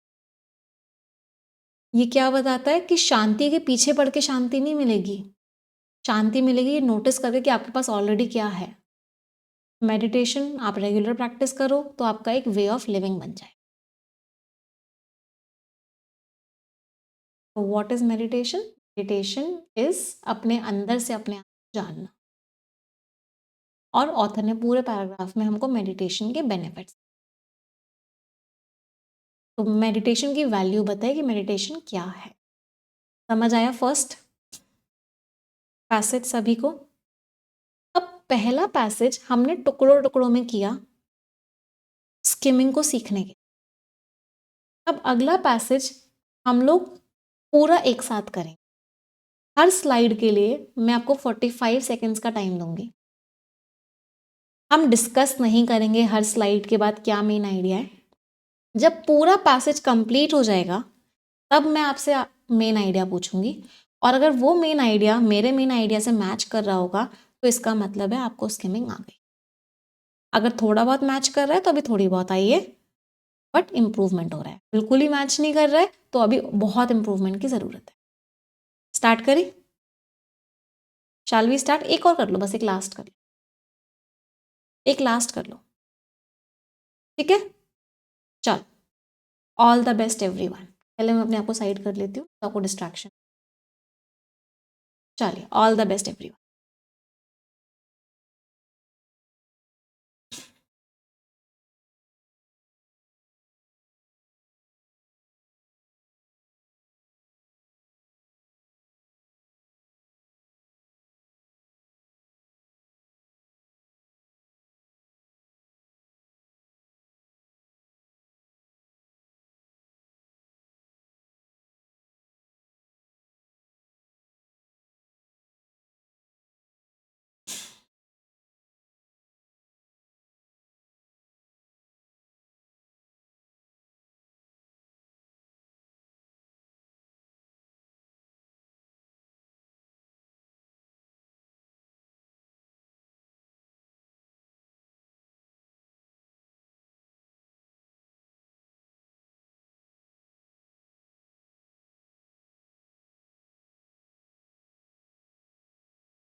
चलिए, shall we discuss?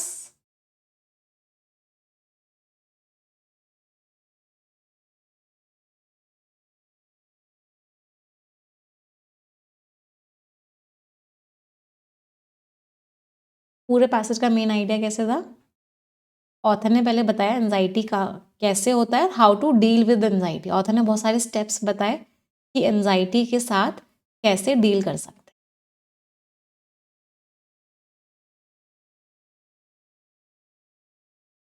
चलिए, स्किमिंग करते हैं, paragraph by paragraph main idea निकालते हैं। अब आप लोग ने अभी खुद से स्किमिंग की है, अब आप मेरे साथ स्किम करेंगे, ठीक है? एंजाइटी बहुत लोगों को होती है, स्माइल्स के पीछे हो सकती है, टेंशन सी होती है एंजाइटी में, उसको पूरी तरीके से नहीं हटा सकते, बट आप इसको सीखो कि आप इसको मीट कैसे करोगे। एक रिस्पॉन्स होता है माइंड का। एंजाइटी थोड़ी बहुत अमाउंट में हेल्पफुल भी होती है, लेकिन जब लगातार होती है तो आपको थका देती है। इस बात को समझना ज़रूरी है। एंजाइटी कोई दुश्मन नहीं है, ये क्या बोल रहा है कि आपको अटेंशन की ज़रूरत है। तो बेसिकली मेन आइडिया क्या था कि एंजाइटी एक प्रॉब्लमैटिक चीज़ नहीं है, इस बात को समझो। एंजाइटी कहीं कहीं अच्छी भी होती है। एंजाइटी कोई दुश्मन नहीं है आपका, एंजाइटी बस आपको ये बता रही है कि आपको अपने आप को अटेंशन देने की ज़रूरत है। क्या हुआ? आवाज़ नहीं आ रही सभी को आवाज़? अगला, पहला कदम क्या है एंजाइटी में? एक्सेप्टेंस। आप समझो, उसको एक्सेप्ट करो कि हाँ मुझे एंजाइटी हो रही। इससे अगर आप इसके खिलाफ रहोगे तो आपकी एंजाइटी और स्ट्रांग हो जाएगी। एक्सेप्टेंस का मतलब है इसको मानो। जब आप एग्जिस्ट करने दोगे तो वो धीरे धीरे कम होना शुरू हो जाएगी। दूसरी है ब्रीदिंग। जब भी एंजाइटी हो ब्रीदिंग करो। जब आपको एंजाइटी होती है तो आपकी ब्रीदिंग छोटी हो जाती है, आप डीप ब्रीदिंग करो उस समय। इससे क्या होगा? आपका अटेंशन आएगा, आपकी एंजाइटी कम होगी। थॉट्स एंजाइटी से लिंक्ड होते हैं। आप जब एंजाइटी होती है तो आप फ्यूचर में प्रॉब्लम्स इमेजिन करने लग जाते हो। अगर मैं पेपर देने गया और मेरी तबीयत ख़राब हो गई तो, अगर बीच में कोई एक्सीडेंट हो गया तो, अगर मेरा कंप्यूटर नहीं चला तो, अगर मेरे कंप्यूटर में कीबोर्ड काम नहीं किया तो आप इमेजिन करने लग जाते हो फ्यूचर की प्रॉब्लम्स। और जबकि आप एग्जैजरेट कर देते हो, प्रॉब्लम्स को बड़ा चढ़ा देते हो। तो ऑब्जर्व करो अपने थॉट्स को, उनको विश्वास मत करो। तो अगर ऐसा कोई भी थॉट आ रहा है, देखो वो थॉट क्या आ रहा है, बट उस थॉट पे विश्वास मत करो। तो मेन आइडिया क्या था कि सबसे पहले तो एंजाइटी को समझ अपनाओ कि हाँ हो रही है, इस बात को मानो। ब्रीदिंग करो, डीप ब्रीदिंग करो और अपने थॉट्स को ऑब्जर्व करो। अगला, वो आपका विचार है, वो सच्चाई नहीं है, वो चली भी जाएगी। इस बात को समझोगे तो आपका डर कम होगा। आपको कोई थॉट आ रहा है कि अगर ऐसा हो गया तो मेरे साथ, अगर मेरा सिलेक्शन नहीं हुआ तो ये थॉट है, रियलिटी नहीं है। इस बात को समझो। अपने आप से काइंड रहो। बहुत सारे लोग अपनी बुराई करने लग जाते हैं जब वो एंशियस होते हैं। जजमेंट मत करो अपना, अपने आप को काइंडनेस के साथ ट्रीट करो, अपने आप से अच्छी अच्छी बातें बोलो। तो अगला मेन आइडिया क्या था? अपने आप से अच्छी अच्छी बातें बोलो, काइंड रहो, पेशेंस रखो। एक रात में एंजाइटी नहीं खत्म होगी, धीरे धीरे आएगी, धीरे धीरे हीलिंग होगी। फिर बॉडी में भी प्रॉब्लम्स आती हैं जब एंजाइटी होती है, मसल्स थकान होती है, स्ट्रेचिंग कर लो, थोड़ा सा वॉक कर लो, रेस्ट कर लो, अपनी बॉडी की भी केयर करो। तो ऑथर हमें स्टेप्स बता रहे हैं एंजाइटी से कैसे डील करना है। अपनी बॉडी की भी केयर करो, हीलिंग में टाइम लगता है, इस बात को समझो। अपने आप से अच्छी अच्छी बातें करो, काइंड रहो अपने आप को। डेली रूटीन जो होता है ना, वो स्टेबिलिटी देता है। अच्छे से नींद पूरी करो, अच्छा खाना खाओ, अपनी आदतों को प्रेडिक्टेबल रखो, मतलब एक रेगुलरिटी रखो। इन सब से भी आपको हेल्प मिलेगी। फिर दूसरे लोगों से बातचीत भी करो। एंजाइटी में लोग अकेले हो जाते हैं, तो बाकी लोगों से बातचीत करो, उनसे अपने थॉट्स शेयर करो, तब भी आपको हेल्प होगी। फिर माइंडफुलनेस करो। माइंडफुलनेस एक तरीके से मेडिटेशन, उसमें आओ। साउंड्स नोटिस करो, क्या हो रहा है वो नोटिस करो, अपनी ब्रीदिंग पर फोकस करो। इससे एंजाइटी को कंट्रोल कर सकते हो। तो डिस्कम्फर्ट को टॉलरेट भी करो। एंजाइटी स्ट्रांग होती है जब डिस्कम्फर्ट को आप अवॉइड करते हो। नेक्स्ट, हर टाइम आप एंजाइटी को बहुत शांति से फेस करोगे, आपका माइंड सीखेगा कि वो मैनेजेबल है। एंजाइटी तब होती है जब आप हर चीज़ को प्रिडिक्ट करने की कोशिश करते हो, आप हर चीज़ को खुद से करने की कोशिश करते हो, तब एंजाइटी होती है। आप समझो यार, इस बात को मानो कि अनसर्टेनिटी हर चीज़ में है, कभी भी कुछ भी हो सकता है। तो इससे आपका स्ट्रेन कम होगा। लाइफ को पूरा कंट्रोल नहीं कर सकते, इस बात को मानो।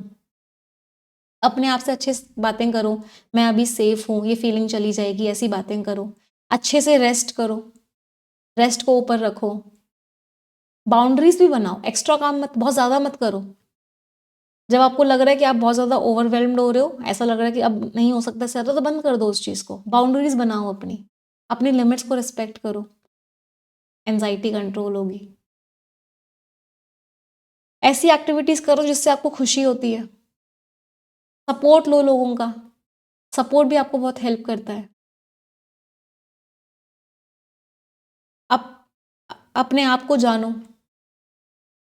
एंजाइटी एक्सपीरियंस है, कोई पहचान नहीं है। पेशेंस रखोगे, केयर करोगे अपनी, तो एंजाइटी कम हो जाएगी। एक जर्नी है ये, इसको लगातार करते रहो, करे जाएगा। काइंड रहो, हीलिंग सामने धीरे धीरे आएगी। तो anxiety is a journey, kindness के साथ फेस करना बट उस चीज़ को। और काम किस चीज़ में है? किसी चीज़ के पीछे भागने में नहीं, चीज़ों को होने में देने में, उस चीज़ में शांति। समय के साथ एंजाइटी खत्म हो जाएगी, लाइफ और अच्छी।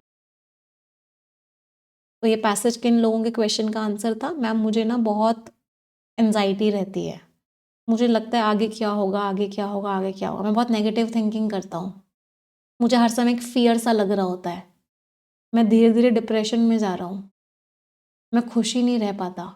उन सभी बच्चों के क्वेश्चन का आंसर था ये। इस तरीके से आपको अपने इन सारे नेगेटिव इमोशंस को मैनेज करना। How to manage this negative emotions. समझ आया सभी को पैसेज? ओवर थिंकिंग है, बहुत सोच रहे हो। पता है ओवर थिंकिंग कौन करते हैं? ओवर थिंकिंग वो लोग करते हैं जिनको लगता है कि उनकी लाइफ उनके 100% कंट्रोल में है। जो अपनी लाइफ को पूरी तरीके से 100% कंट्रोल करना चाहते हैं, वो लोग ओवर थिंकिंग। लाइफ को जितना कंट्रोल कर सकते हो करो, but keep some space for uncertainty.